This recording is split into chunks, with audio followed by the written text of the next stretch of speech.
وها نحن على بعد خطوة من رحيل كأس العالم مونديال 2023 بعد خروج المغرب أمام الديوك الفرنسية مباراة نارية. تبقى مباراة الأرجنتين النهائية. هل نعيد سيناريو 2018 المباراة الأكثر من رائعة؟ وقتها هل تتوج الأرجنتين أم تتوج فرنسا؟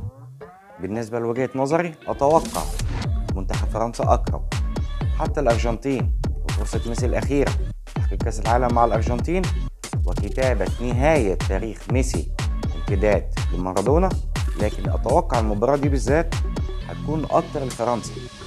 كمان إمبابي النجم البارز وعديد من النجوم الديوك الفرنسية الكفة بتميل لصالح فرنسا، لكن هل ميسي وجوده مع الأرجنتين ليه تقل؟ هل ليه مركز فعلا مهم؟